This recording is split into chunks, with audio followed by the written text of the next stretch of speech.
কৃষ্ণ সবাৰ প্ৰতি সেৱা জনোৱা হৈছে বৰ্ণানাম অৰ্থ সংঘানাম ৰসানাম ছন্দসামপি মঙ্গলানাম চ কৰ্তাৰো वन्दे वाणी विनायको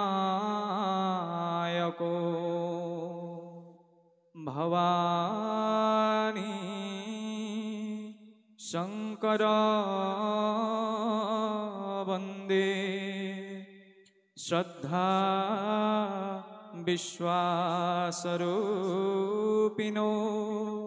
याभ्यां विना न पश्यन्ति सिद्धाः शान्तस्तमीश्वरम्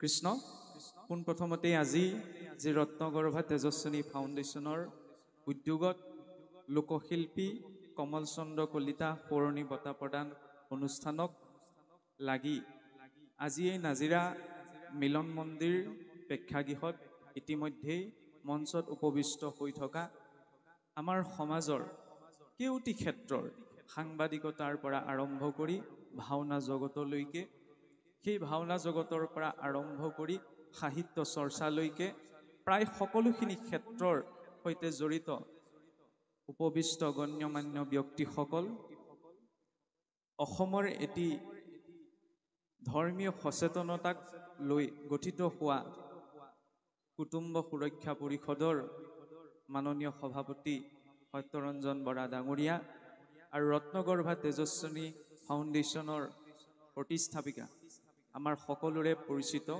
শ্ৰদ্ধাৰ অমিয়া নেওগ বাইদেউকে প্ৰমুখ্য কৰি ইয়াত শ্ৰোতা আৰু সহযোগী ৰূপত উপবিষ্ট হৈ থকা ব্ৰজৰ গোপীসদী গাই মাতৃসকল ভগৱন্তৰে নিজ অংশস্বৰূপ আপোনাসৱ চৈতন্য স্বৰূপ সবাৰে চৰণত আমি সেৱা জনোৱা হৈছে ইতিমধ্যে যিহেতু অলপ সময়ো হৈছে কাৰণ আমি সকলো সৃষ্টিখনত সময়ৰ বা কাল ব্ৰহ্মৰ অধীন গতিকে মই বৰ বেছি দীঘলীয়াকৈ আপোনাসৱক আমনি দিব বিচৰা নাই আৰু ইতিমধ্যেই যিহেতু নিৰ্দিষ্টকে নিৰ্বাচন কৰি দিয়া বিষয়টিৰ ওপৰত সত্যৰঞ্জন বৰা ডাঙৰীয়া দেৱে ইতিমধ্যে প্ৰায় সকলোখিনি দিশ চুই এটি উপস্থাপন আপোনাসৱৰ আগত ৰাখি থৈ গৈছে কিন্তু তাক নিজ নিজ অনুসাৰে লোৱাৰ দায়িত্বটো আমাৰ নিজৰ ওপৰত নিৰ্ভৰ কৰে কাৰণ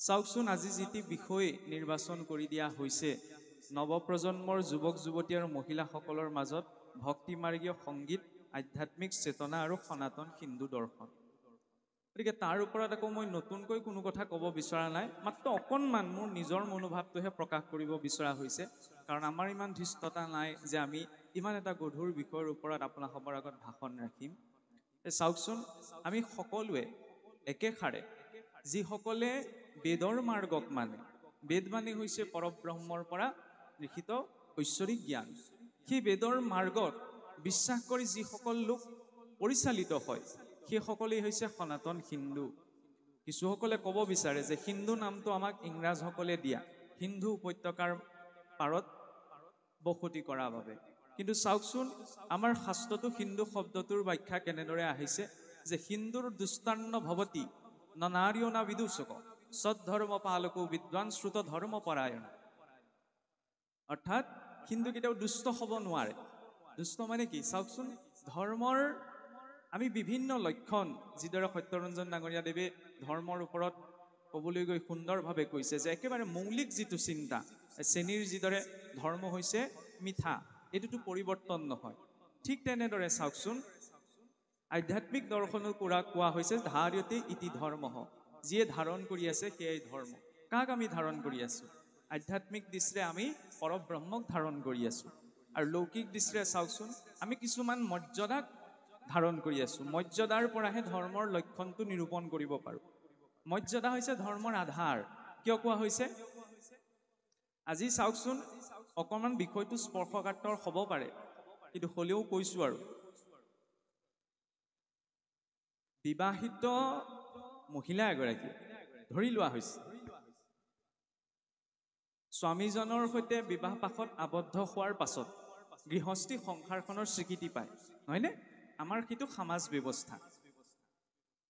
কিন্তু প্ৰকৃতিগতভাৱে চাবলৈ গ'লে যদি কাৰোবাৰ জ্যেষ্ঠ ভাতৃও ভগ্নীৰ সৈতে সহবাস কৰে, শুনিবলৈ এইটো বৰ টান কথা, তেতিয়াওতো সন্তান উৎপত্তি হ'ব, নহয়নে? কিন্তু সেই কথাটো জানো আমি গ্ৰহণ কৰিব পাৰোঁ? নোৱাৰোঁ। কোনে আমাক গ্ৰহণ নকৰিবলৈ কৈছে? সেই মানসিকতাটো ক'ৰ পৰা আহিছে? সেইটোৱেই হৈছে ধৰ্ম। কাৰণ ধৰ্মই আমাক এটা মৰ্যাদাৰ ভিতৰত ৰাখিছে, নহয়নে? আৰু মৰ্যাদাৰ লগতে সনাতন হিন্দু সংস্কৃতিত সদায় এটা কথা বিশ্বাস কৰি অহা হৈছে যে সংস্কাৰ অবিহনে ব্ৰাহ্মণ কুলোদ্ভৱ। ৰাৱণো কিন্তু ব্ৰাহ্মণ বুলি বন্দিত হোৱা নাই, নহয়নে? ৰাৱণ ইমান পণ্ডিত আছিল, বেদৰ ওপৰত ভাষ্যও লিখিছিল। কিন্তু এই সংস্কৃতিটোত সেই জ্ঞানকহে গ্ৰহণ কৰা হৈছে, যি জ্ঞান, যি শিক্ষা, যি ব্যৱস্থা সংস্কাৰৰ ভিতৰত আছে। ৰাৱণো জ্ঞানী আছিল, কিন্তু ৰাৱণৰ জ্ঞান জানো আমাক লাগে? নালাগে। আমাক ৰামৰ জ্ঞান লাগে। সেইকাৰণে সদায় এই দুটা বস্তু জীৱনত লাগে আমাক, যে নিজৰ মৰ্যাদাৰ ভিতৰত থাকি আমি সকলো কৰ্ম কৰোঁ আৰু নিজৰ সংস্কাৰখিনিক লৈ আমি নিজৰ জীৱনটো যাপন কৰোঁ। আৰু এই সংস্কাৰৰ ক্ষেত্ৰতেই যদি চাবলৈ যাওঁ, চাওকচোন, আজি মই এগৰাকী বুলিয়েই ক'ম, যদিও হয় যে আজি অমিয়া নেওগ কলিতা বাইদেউৰ এই অনুষ্ঠানটি যে অনুষ্ঠিত কৰিছে, তাৰ লগতে তেখেতৰ ইন্ধন আছে। কিন্তু যিটো ইঞ্জিন, সেই ইঞ্জিনটো কোনে বনাই দিছে? আজি মোকো মাতিলে কাৰণে মই আহিলোঁ, নমতাহেঁতেনতো মই নাহোঁ। আপোনালোকে ইমানসকল আইক একত্ৰিত কৰি, তাতে ইমান গৰমৰ দিন, ফেনৰ ওচৰত বহি থাকিও আমাক মানে ভাল লাগি থকা নাই। ৰাতিপুৱাৰ পৰা আইসকলে ইয়াত সহযোগিতা, ৰাতিপুৱাৰ পৰাতো অনুষ্ঠান এটা পাতিবলৈ গ'লে বহুত আগৰ পৰা সহযোগিতা লাগে। তাৰ আগত বহুত দূৰ দূৰণিৰ পৰা আহিছে, নহয়নে? নিজৰ কৰ্ম ক্ষতি কৰিও এই অনুষ্ঠানটোলৈ যে সহযোগিতা দিছেহি, এইটো প্ৰসংগ আহে। কাৰণ বিনা আহুতিত যজ্ঞ নহয়। যজ্ঞ কৰিবলৈ তাত আহুতি দিব লাগিব। ঘৃতাহুতি দিয়াটোৱে যজ্ঞ নহয় নহয়। এই অনুষ্ঠানটো এটা যজ্ঞ কৰ্ম। এই অনুষ্ঠানটো, এই মহান যজ্ঞভাগ আয়োজন কৰিবলৈ যাওঁতে আৰ্থিক, মানসিক, কায়িক কিমানখিনি কষ্ট কৰিব লগা হৈছে। গতিকে সেই কষ্টখিনিৰ প্ৰেৰণাটো ক'ৰ পৰা আহিছে? এগৰাকী নাৰীয়ে এনেকুৱা এটা কাম কৰিছে। আমি কওঁনে যে যত্ৰ নাৰী পূজ্যন্তে তত্ৰ ৰমন্তে দেৱতা। য'ত বোলে নাৰী পূজিত হয়, তাতে দেৱতাসকলে ৰমণ কৰে। এইটো সিদ্ধান্ত ক'ৰ পৰা আহিছে আমাৰ সংস্কৃতিত? আপোনালোকে চাওক, অকণমান তুলনা এটা মই দিছোঁ। 2013 চনত শান্তিৰ নোবেল বঁটা দিয়া হৈছিল মালালা ইউছুফজাইক, পাকিস্তানী এগৰাকী আটাইতকৈ কম বয়সীয়া ছোৱালী, বহুত কম বয়সত। বিশ্বৰ এতিয়ালৈকে আটাইতকৈ শান্তিৰ ক্ষেত্ৰত নোবেল বঁটা পোৱা আটাইতকৈ কম বয়সীয়া ছোৱালীজনী যে। কিন্তু 11 বছৰ বয়সতে সেই মালালা ইউছুফজাইৰ ওপৰত কিছুসকল সন্ত্ৰাসবাদীয়ে গুলী বৰ্ষণ কৰিছিল। কিয়? কাৰণ তেওঁ ছোৱালীৰ শিক্ষাৰ বাবে, নাৰীসকলৰ শিক্ষাৰ বাবে মাত মাতিছিল। 11 বছৰীয়া এজনী ছোৱালী। আৰু তেতিয়া তেওঁ সেইটো ধৰ্মবিৰুদ্ধ বুলি তেওঁ গুলী মৰা হৈছিল। কিন্তু এই কথাটো পাছত তেখেত যেতিয়া পাকিস্তানত এৰি পেলাই আমেৰিকালৈ গুচি আহিছিল, গোটেই পৃথিৱীত এইটো কথা প্ৰসাৰ হৈ গ'ল। তেতিয়া মানে এই ছোৱালীজনীৰ সাহসক স্বীকৃতি দি বিশ্বৰ আটাইতকৈ শ্ৰেষ্ঠ এটা সন্মান শান্তিৰ নোবেল বঁটাৰে পুৰস্কৃত কৰা হৈছিল, হয়নে? গতিকে এই সংস্কৃতিটোৰেই নহয়, প্ৰকৃতিৰ এইটো প্ৰকৃতি যে সদা নাৰী পূজিত হৈছে, মাতৃ অবিহনে সৃষ্টি নহয়। সত্যৰঞ্জন ডাঙৰীয়া এটা কথা কৈ গৈছে যে তেখেত মাতৃৰ উপাসক। তেখেতেই মাতৃ উপাসক এই কথাটো নহয়। আচলতে আমাৰ অসমত কিছুমান কথা ক'বলৈ অকণমান অসুবিধা। বেজী এটা দিয়াৰ আগত, চেলাইনটো দিয়াৰ আগত, অপাৰেশ্যন কৰাৰ আগত যেনেকৈ এনেস্থেচিয়া দি লয়, যাতে মানে কাটিলে কুটিলেও গম নাপায়, আমাৰ কিছুসকলৰ মানে সেই এনাস্থেচিয়া লৈ থকা নিচিনা হৈছে ধৰ্মৰ ক্ষেত্ৰত। আজি তেখেতে কৈছে হিন্দু বুলি ক'লে সংজ্ঞাটো স্পষ্ট। প্ৰথমতে হিন্দু হ'বলৈ হ'লে দুষ্ট নহ'ব লাগিব। হিন্দুৰ দুষ্টান্ন ভৱতি ন নাৰ্য না বিদূষক। তেওঁ অনাৰ্য হ'ব নোৱাৰে। আৰ্য মানে কি? আৰ্য মানে যি শাস্ত্ৰীয় নীতি নিয়ম অনুসাৰে জীৱনটো চলায়, যি শ্ৰেষ্ঠ আচৰণ কৰে। সদ্ধৰ্ম পালক বিদ্বান, দুটা শব্দ আছে, এটা হৈছে বিদ্বান, এটা হৈছে বিদ্যাবান, হয়নে? ৰাৱণ বিদ্যাবান আছিল, ভগৱান ৰাম কিন্তু বিদ্বানহে। দুটা মাজত অকণমান পাৰ্থক্য আছে। এটা হৈছে ৱেল কোৱালিফাইড, এটা হৈছে হাই কোৱালিফাইড। ৰাৱণ হাই কোৱালিফাইড আছিল। হাই কোৱালিফাইড আছিল যদিও তেওঁৰ নলেজ আমাক নালাগে। আমাক কি লাগে? Well qualified. কাৰণ উছামা বিন লাডেনোচোন আপোনাৰ বহুত উচ্চ শিক্ষিত আছিল, চিভিল ইঞ্জিনিয়াৰ আছিল, ইয়াকুব মেনন, বিশ্ব ইমান ডাঙৰ ডাঙৰ সন্ত্ৰাসবাদীবিলাক, নহয়নে? গতিকে শিক্ষাটোৰ লগতে সেই শিক্ষাৰ মৰ্যাদাটো আমাক লাগে। সেই মৰ্যাদাটো ক'ৰ পৰা আহিব? ধৰ্মৰ পৰা। মাতৃ অবিহনে ঈশ্বৰেও সৃষ্টি আৰম্ভ কৰা নাই। মেইন ডিপাৰ্টমেণ্টকেইটা আমাৰ আইসকলকে দি থৈছে ঈশ্বৰে। কেনেকৈ?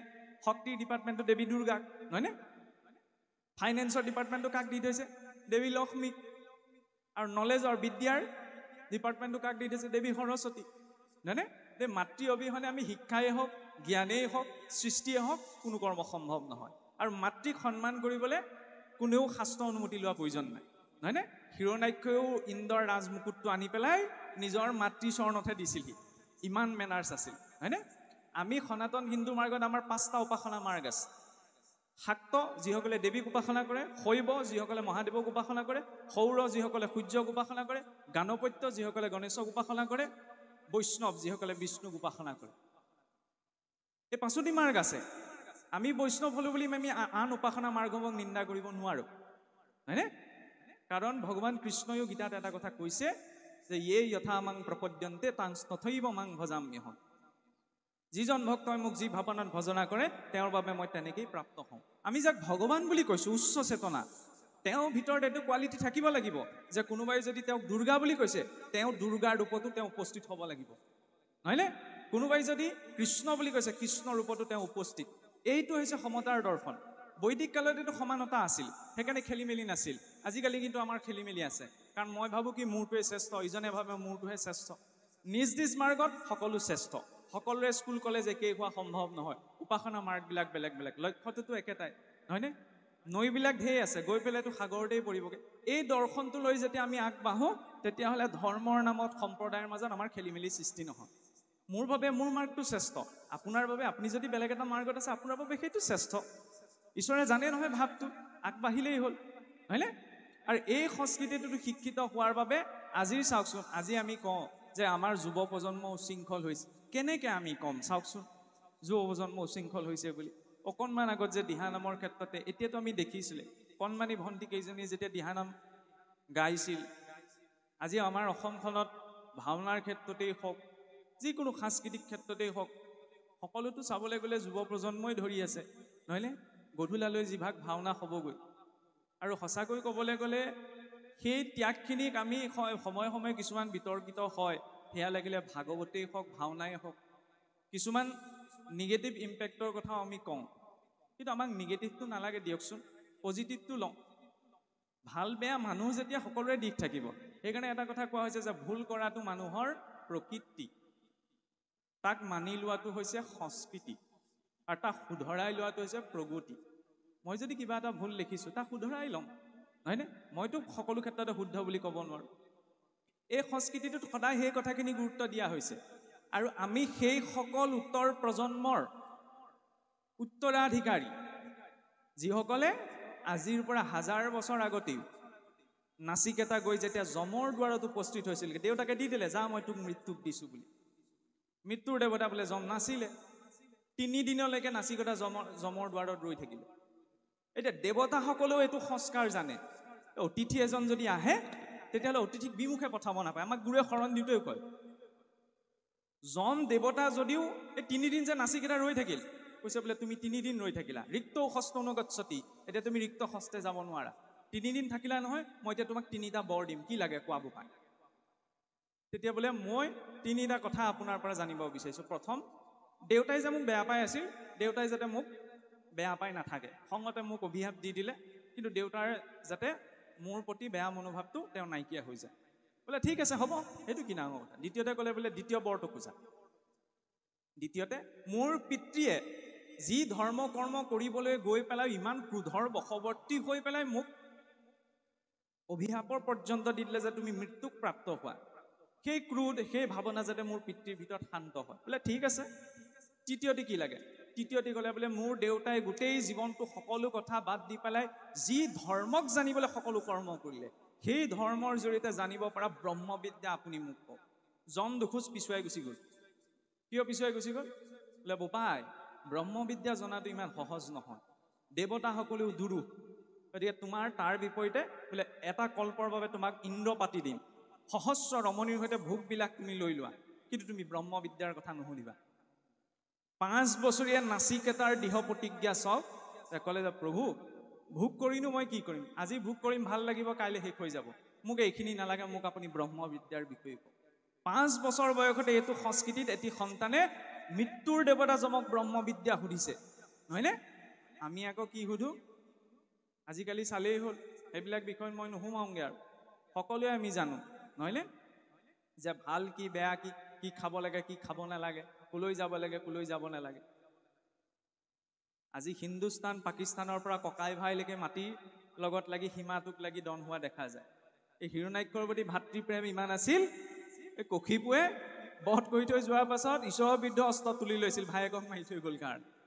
আমাৰ নিজৰ ককাই ভাইৰ মাজত যদি মিল নাই, সেই সংস্কাৰখিনি এইটো সংস্কৃতি শিকাইছেনে?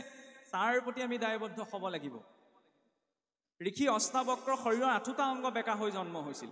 ভাবি চাওকচোন, কাৰোবাৰ যদি সোঁ হাতখন যদি বেকা হয় ভাল লাগিবনে? যাৰ শৰীৰৰ 8টা অংগই বেকা, সেইজনী কিমান কষ্ট পাব। 11 বছৰ বয়সত মহাৰাজ জনকক আত্মজ্ঞান প্ৰদান কৰিছে। বিশ্বত এনেকুৱা কোনোবা সংস্কৃতি আছেনে? নাই। আজিৰ পৰা 2000 বছৰ আগতে যেতিয়া গোটেই ভাৰতবৰ্ষখন প্ৰায় নাস্তিক দৰ্শনে আৱৰি ধৰিছিল, 8 বছৰ বয়সতে দক্ষিণ ভাৰতৰ পৰা এজন সন্তান আহিছিল, সন্ন্যাস ধৰ্ম গ্ৰহণ কৰি চাৰিওদিশে বৈদিক 4টা মঠ স্থাপন কৰি সকলো নাস্তিক দৰ্শন এজন ব্যক্তিয়ে খণ্ডন কৰিলে। সেইজন কোন আছিল? সেইজনৰ বিষয়ে আমাক পঢ়োৱা নহয়। আমাক কাৰ বিষয়ে পঢ়োৱা হয়? আক্ৰমণকাৰীসকলৰ বিষয়ে।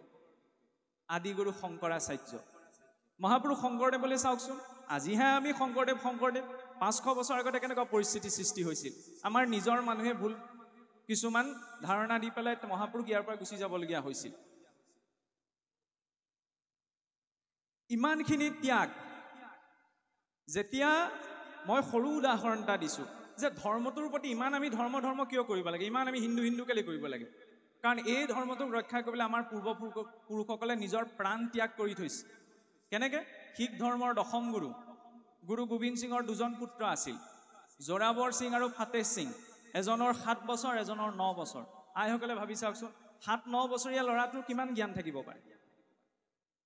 ঔৰংজেবে কৈছিল যে গুৰু গোবিন্দ সিঙক ধৰিব নোৱাৰিলে, তোমালোকে আমাৰ ধৰ্ম গ্ৰহণ কৰা, নহ'লে তোমালোকক শিৰচ্ছেদ কৰা হ'ব। ভয় দেখুৱাইছিল। দুইজনে ক'লে কি, আমি নিজ গুৰুৰ ওচৰতে শিৰ দোৱাম। য'ত এনেকুৱা হিংসাৰ কথা কোৱা হৈছে তাত আমি মূৰ নুদুৱাম বোলে। ইমান দম বোলে। তেওঁলোক নিজৰ স্থানত দৃঢ় প্ৰতি।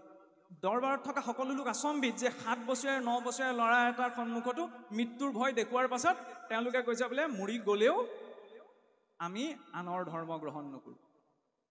আজিকালি আমাৰ 2টামান পইচাৰ কাৰণে আমি ৰাজনীতিৰ দলৰতে ইফালৰ পৰা সিফালে বাগৰি ফুৰোঁ। বুজি পাইছেই চাগে কি ক'ব বিচৰা হৈছে। এইবিলাক স্পৰ্শকাতৰ বিষয় টানি অনা হৈছে। এইকাৰণে এনাস্থেচিয়া লৈ থাকিলে নহ'ব, অকণমান জাগ্ৰত হ'ব লাগিব, হয়নে? তেতিয়া বোলে ভয় দেখুৱাবলৈ এই 7 বছৰীয়া 9 বছৰীয়া ল'ৰা দুটা কি কৰিলে, পকা ৱালত গাঁঠি দিলে জীয়াই। এইটো সৰু কথাতে ভাবি চাওকচোন। 7 বছৰীয়া 9 বছৰীয়া ল'ৰা দুটাক যদি পকী ৱালত গাঁঠি দিয়া হয়, কিয়?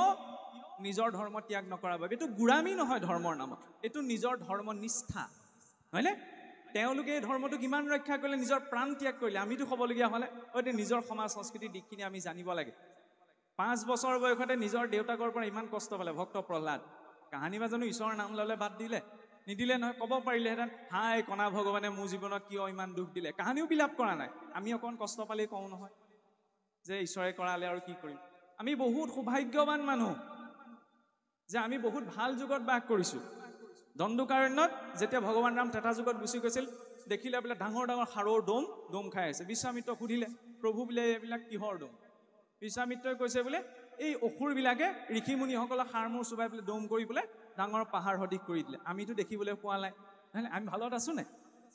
আমি বহুত ভালত আছোঁ। আমি বহুত সৌভাগ্যশালী হয় যে আজি যিটো টাইম কেলকুলেশ্যন নাচায়ো পোৱাগৈ নাই, যিখন ইউনিভাৰ্চৰ ধাৰণা নাচায়ো ঢুকি পোৱাগৈ নাই, সেইখন ইউনিভাৰ্চৰ কনচেপ্ট কিন্তু আপোনাৰ মোৰ গাঁৱৰ নামঘৰত বহি আছে। কেনেকৈ? বৈকুণ্ঠৰ আৰ্হিত সপ্ত বৈকুণ্ঠ। 14খন ইউনিভাৰ্চৰ পাছত বোলে সেইখন বৈকুণ্ঠ আছে। কম ডাঙৰ কল্পনা নে? কল্পনা বুলি ক'লে ইমান উচ্চস্তৰীয় কল্পনা, নহয়নে? বহুতে কয় সময়ে সময়ে আজিকালি বোলে লোকসকল উচ্চ শিক্ষিত হলতহে কি হৈছে নাৰীসকলে সকলো দিশত সমানতা পাইছে আগতে বোলে আমাৰ সতীদাহ প্ৰথালৈকে আছিল সতীদাহ প্ৰথা আমাৰ নহয়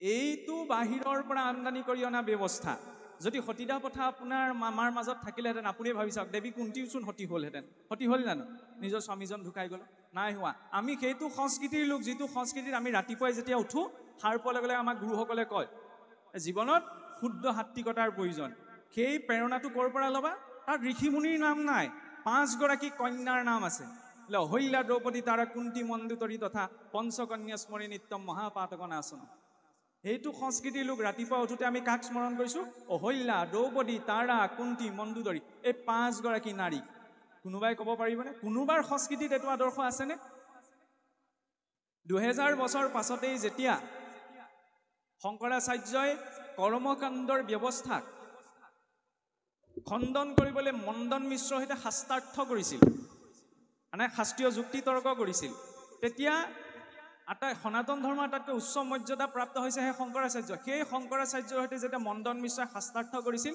সেই শাস্ত্ৰাৰ্থৰ নিৰ্ণায়ক কোন আছিল জানেনে তেওঁ সেই শাস্ত্ৰাৰ্থৰ নিৰ্ণায়ক আছিল মণ্ডন মিশ্ৰৰ পত্নী উমা ভাৰতী বা উভয় ভাৰতী এগৰাকী মহিলাই যে সনাতন ধৰ্ম আটাইতকৈ উচ্চ মৰ্যাদা প্ৰাপ্ত গুৰুজনে তৰ্ক বিতৰ্ক কৰোঁতে তাৰ নিৰ্ণায়ক ৰূপত আছিল এনেকুৱা সৌম্যতাৰ দৰ্শন ক'ত আছে বৈদিক কালতো যদি আমি চাওঁ অপালা লোপমুদ্ৰা গাৰ্গী মৈত্ৰী ইত্যাদি মহিলা ঋষিসকলৰ কথা পাওঁ নহয়নে কাৰণ আমাৰ সেইটো সংস্কৃতি যি মাতৃগৰাকীয়ে নিৰ্মাণ কৰিব পাৰে পিতৃয়ে বস্তুখিনিয়ে গোটাই দিব সংস্কাৰটো ক'ৰ পৰা আহিব মাতৃৰ পৰা মাতৃগৰ্ভতে সংস্কাৰ আহে ভক্ত ধ্ৰুৱই যেনেকৈ পাইছিল ভক্ত প্ৰহ্লাদে যেনেকৈ পাইছিল নহয়নে মাতৃগৰাকীয়ে গৰ্ভত সন্তানটি পালন কৰোঁতেই কি ভাবে কি খায় কি কয় তাৰ পৰা সন্তানটিৰ ছফ্টৱেৰটো তেতিয়াই ডিজাইন হয় পাছত এপ্লিকেশ্যনহে হয় এপ্লাইহে হয় এই সংস্কৃতিত সেই জ্ঞানটো দিয়া হৈছিল নহয়নে এইটো সংস্কৃতিত ডাঙৰ দীঘল হৈ যদি আমি গীতাৰ প্ৰথম শ্লোকটো নাজানো এই সন্ত্ৰাসবাদীসকলেও কোৰাণৰ কলমাটো জানে নহয়নে আমি নিজৰ ল'ৰা ছোৱালীখিনিক শিকাব লাগিব নে যে গীতাৰ প্ৰথম শ্লোকটো আমাৰ কি মই এইটো কোৱা নাই যে আমি শিকোৱা নাই কাৰণ চাওকচোন আপোনাৰ হওক মাতৃসকলেও নিজৰ ল'ৰা ছোৱালীক লৈ আহিছে সকলো দিশত আগবাঢ়ি গৈছে তাৰ লগতে আমাৰ আৰু অকণমান ৰেছপনচিবিলিটি লাগিব যাতে আমি ঈশ্বৰৰ নামত তিলক এটা ল'বলৈ লাজ নকৰোঁ নহয়নে যেনেকৈ বিবাহিত আইগৰাকীয়ে তিলকটো কিয় লয় তেতিয়া আমি দেখাৰ লগে লগে গম পাওঁ নে বিবাহিত হয়নে নহয় এতিয়া আমাৰ সংস্কৃতিটো তেনেকুৱা এটা আছে কি আমাৰ অকণমান এলাহ উপজে আমি কওঁ কি আমি দেখুৱাই ভক্তি নকৰোঁ অন্তৰৰ পৰা ভক্তি কৰোঁ দেখুৱাই ভক্তি নকৰোঁ অন্তৰৰ পৰা ভক্তি কৰোঁ তাৰ মানে এইটো বুজালে নি বিবাহিত আইগৰাকীয়ে যদি কয় মই শিৰত সেন্দুৰকণ নলওঁ মনেৰে মই স্বামী বুলি ভাবোঁ নহয় সেই বুলি সেইটো জানো মানি ল'ব পৰা যাব নহয় দেখাচাৰ লুকাচাৰ আমাৰ দুইটা আছে নহয়নে গতিকে এই দুইটা পৰ্যায় আমি চলাই নিব লাগিব গতিকে আমাৰ সংস্কৃতিত সেই নীতি নিয়মখিনি দিয়া হৈছে ৰাতিপুৱা শুই উঠাৰ লগে লগে পৃথিৱীৰ পৰা 2 লাখতকৈ বেছি মানুহ মৰে প্ৰতি 2 ছেকেণ্ডত এজন মানুহ মৰে ৰাতিটো শুই থাকিলেও মানে কিমান মানুহ মৰিলে সেইকাৰণে আমাক গুৰুৱে কয় ৰাতিপুৱা শুই উঠিয়ে ভগৱন্তক স্মৰণ কৰিবা তেওঁৰ কাৰণে আজিৰ দিনটো দেখিবলৈ পালা কম ডাঙৰ সংস্কাৰ নে আটাইতকৈ ডাঙৰ উপহাৰ হৈছে এই জীৱনৰ প্ৰতিটো ছেকেণ্ড এইটো সংস্কৃতিত কোৱা হৈছে যে সেই প্ৰতিটো ছেকেণ্ডৰ বাবে সৃষ্টিকৰ্তাৰ ওচৰত ধন্যবাদ দিবা সেই সৃষ্টিকৰ্তাক লাগিলে তুমি যি বুলিয়েই নোকোৱা তাৰ জৰিয়তে সংস্কাৰ আহিব আৰু চাওকচোন ভক্তি মাৰ্গীয় সংগীতৰ ক্ষেত্ৰত যদি আমি কওঁ আমাৰ মহাপুৰুষে ইমান এটা সুন্দৰ ব্যৱস্থা আমাক দিলে যিটো ব্যৱস্থাৰ মাজত আচলতে কোনোবাই গীত গাই গায়ো ঈশ্বৰৰ ভক্তি কৰিব পাৰে যেনেকৈ দিহানাম বৰগীত আমি গীত বুলি কৈছোঁ নহয়নে কিন্তু তাত কি আছে ঈশ্বৰ ভক্তি নাই জানো কোনোবাই যেনে গীত গাই ভাল পায় গীত গায়ো তেওঁ ঈশ্বৰ ভক্তি কৰিব পাৰে কোনোবাই কথা কৈ ভাল পায় কথা কৈ ঈশ্বৰ ভক্তি কৰিব পাৰে কোনোবাই বোলে বাদ্য বজাই ভাল পায় বাদ্য বজাই ঈশ্বৰ ভক্তি কৰিব পাৰে খোল তাল এইবিলাক দেৱবাদ্য নহয় জানো আনকি ঘাটটো মৰাৰো নিৰ্ণয় আছে আমি সেইটো সংস্কৃতিৰ লোক যিটো সংস্কৃতিয়ে পথাৰত গছৰ পুলিটো ৰুওঁতেও গুৰু ভগতৰ নামত ৰুওঁ বিশ্বত এনেকুৱা কোনো সংস্কৃতি নাই নহয় গছৰ পুলিটো ৰুওঁতে গুৰুদেৱ নাম ভগতক স্মৰণ কৰা ক'ত আছে এনেকুৱা সংস্কৃতি কাৰণ আমি জানো যে সকলোতে সেই ঈশ্বৰৰ অংশ আছে ঈশ্বৰে দিছে কাৰণে সেয়া পোৱা গৈছে গতিকে প্ৰথম কৃতজ্ঞতাটো ঈশ্বৰক পথাৰৰ পৰা চাউল মুঠি গৈ যেতিয়া চৰুত পৰেগৈ সেই মুঠিও ঈশ্বৰক অৰ্পণ কৰা হয় হয়নে এনেকুৱা কোনো সংস্কৃতি নাই যে ভাত বনাওঁতে কোনোবাই ঈশ্বৰক চিন্তা কৰি পেলাই ৰান্ধিব 2015 চনতে এইটো প্ৰমাণ কৰি দেখুৱাইছিলে জাপানৰ মাছাৰো ইমোটো নামৰ এজন বিজ্ঞানীয়ে যে অন্নমুঠি পাক কৰোঁতে যি ভাৱ থাকে সেই ভাৱৰ মতে অন্নৰ গঠনটো পৰিৱৰ্তন হৈ যায় হয়নে সেইটো সংস্কৃতিৰ লোক হৈছোঁ আমি খোৱাৰ পাছত যেতিয়া পেটত মল জমা হয় মল জমা হ'লে আমি ত্যাগ কৰিবলৈ যেতিয়া বোলে শৌচাগাৰলৈ যাওঁ শৌচাগাৰত স্নান আদি কৰ্ম কৰোঁতেও আমাৰ ধৰ্ম ৰক্ষা পৰে হয়নে ঈশ্বৰক চিন্তা কৰি গুৰু বাক্যৰে সেইটো সংস্কৃতিৰ লোক হৈছোঁ আমি বিশ্বৰ আটাইতকৈ শ্ৰেষ্ঠ সংস্কৃতি আমাৰ হাতত আছে সেইটো আমি বুকু ভিন্দাই ক'ব পাৰোঁ গীতা ভাগৱতৰ জ্ঞান আজি বিশ্বৰ আটাইতকৈ ডাঙৰ ডাঙৰ university Cambridge university Harvard university সাইকোলজিৰ কম্পালচৰি কোৰ্চ হিচাপত পঢ়োৱা হৈছে ভগৱত গীতা হয়নে আমিতো নিজৰ সমাজ সংস্কৃতিৰ অধিকাৰ ৰূপত পাইছোঁ শিকিব লাগে যেতিয়া প্ৰথম এটম বম পৰীক্ষণ কৰা হৈছিল আমেৰিকাত 1945 চনত হয়নে তেতিয়া এটম বম পৰীক্ষণ কৰোঁতে তাৰ মূল বিজ্ঞানী আছিল জুলিয়াছ ৰবাৰ্ট অপেনহাইমাৰ খ্ৰীষ্টান মানুহ আছিল কিন্তু যেতিয়া বম ফুটিছে তাৰ যিটো ভয়ংকৰ ৰূপটো দেখি কালৈ মনত পৰিছে বোলে গীতাৰ বিশ্বৰূপ দৰ্শনলে গীতাৰ বিশ্বৰূপ দৰ্শনৰ শ্লোক ওলাইছে মুখৰ পৰা 7 সাগৰ 13 নদীৰ পাৰত এটম বম ফুটোতে গীতাৰ বিশ্বৰূপ দৰ্শনৰ শ্লোক ওলাইছে আমাৰ ভকতৰ ওচৰত খাভাগ কৰি ল'লে ভকতৰ ফালৰ পৰা ধৰক ঘোষা জনা কেতিয়াবা এনেকুৱা হৈ যায় নহয় সেইকাৰণে নিজৰ দায়িত্বটো আমি নিজ নিজ স্থানত নিজেই পালন কৰিব লাগিব চিকিৎসা বিজ্ঞানৰ এইটো সেইটো সংস্কৃতি যিটো সংস্কৃতিত কোৱা হৈছে গণিতম মূৰ্ধনি স্থিতম যে আমাৰ ধৰ্মৰ উদ্ধত বোলে কোন আছে গণিত শুনিবলৈ অদ্ভুত নালাগেনে ইয়াত অংকৰ কথা কৈছে গণিত ক'ত নাই নামঘৰ ভাগ বনাওঁতেই নাই নে মন্দিৰ বনাওঁতেই নাই নে বেদী এখন বনাওঁতেই নাই সকলোতে গণিত আছে অংক আছে শ্বাস প্ৰশ্বাসো এক নিৰ্দিষ্ট অংকত চলি আছে নহয়নে চিকিৎসা বিজ্ঞানৰ পিতৃস্বৰূপ চৰক ঋষি শৰৎ সুশ্ৰত আমি চিনি নাপাব পাৰোঁ কিন্তু আজিৰ পৰা 1000 বছৰ আগতে কেটাৰেক্টৰ দৰে অপাৰেশ্যন কৰাৰ কথা লিখি থৈ গৈছিল অষ্ট্ৰেলিয়াৰ ৰয়েল মেলবৰ্ণ ইনষ্টিটিউট চিকিৎসা বিজ্ঞানৰ আটাইতকৈ ভাল ভাল ডক্টৰসকলক ট্ৰেইনিং দিয়া ইনষ্টিটিউট তাৰ সন্মুখত তেওঁলোকৰ প্ৰতিমূৰ্তি স্থাপন আছে আমি চিনি পাওঁনে এই ধৰ্মটোক ৰক্ষা কৰিবলৈ ছত্ৰপতি শিৱাজী মহাৰাজ সম্ভাজী মহাৰাজৰ দৰে সেই ব্যক্তিত্বসকলক কিছুসকল বিদ্ৰোহী ৰজাই কি কৰিছিল বজাৰত চুচৰাই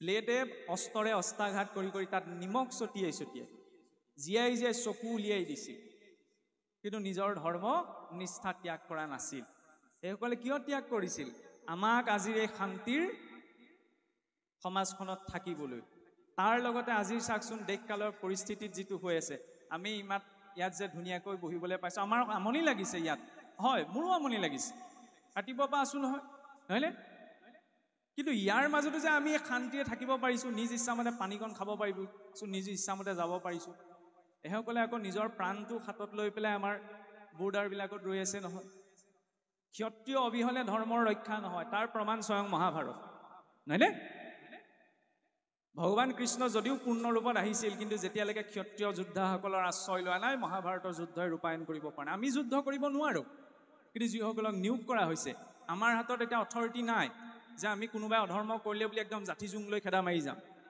ভগৱান কৃষ্ণ অৰ্জুনক অথৰিটি দিছিল এতিয়া অথৰিটি সেই ক্ষত্ৰিয় জোৱানসকলৰ আছে BSF হওক নৌ সেনাই হওক বায়ু সেনাই হওক স্থল সেনাই হওক তেওঁলোকে নিজৰ প্ৰাণটো আগত লৈ আছে কাৰণে আজি আমি শান্তিৰে থাকিবলৈ পাইছোঁ নহয়নে সেয়াও এক প্ৰকাৰৰ পূজা এই সংস্কৃতিটোত পূজা ঈশ্বৰ সেৱা বুলি ক'লে কেৱল গন্ধ পুষ্প দিয়াটোৱেই ঈশ্বৰ সেৱা বুলি কোৱা হোৱা নাই দেশ মাতৃৰ সেৱাটো প্ৰথম সেৱা কাৰণ ভগৱন্তয়ো অৱতাৰ গ্ৰহণ কৰে আমি কওঁ অসন্তসকলক পালনৰ অৰ্থে দুষ্টক দমনৰ অৰ্থে ভগৱন্ত অৱতাৰ গ্ৰহণ কৰে তাৰ লগতেতো এইটোও আছে যে এই ভাৰত ভূমিক ৰক্ষা কৰিবলৈও ভগৱন্ত অৱতাৰ গ্ৰহণ কৰে এই ভগৱন্ত বোলে এইটো পাৰ্চেলিটি কৰিছে বাকীবিলাক দেশ আছে ভাৰতৰ কথা কিয় কৈছে যে ভায়া ৰতাংগীতি ভাৰত হওক যিখন দেশৰ লোকসকল সদা সৃষ্টিৰ আদিকালৰ পৰা পোহৰৰ সন্ধানত জ্ঞানৰ সন্ধানত আছে সেইসকল লোক হৈছে ভাৰত আজি পাশ্চাত্যটো যত যিমান লোক হৈ গৈছে সেইসকল লোকেও আধ্যাত্মিকতাৰ ক্ষেত্ৰত জ্ঞান ল'বলৈ ভাৰতলৈ আহিছে চীনৰ এনচাইন হিষ্ট্ৰী জাপানৰ এনচাইন হিষ্ট্ৰী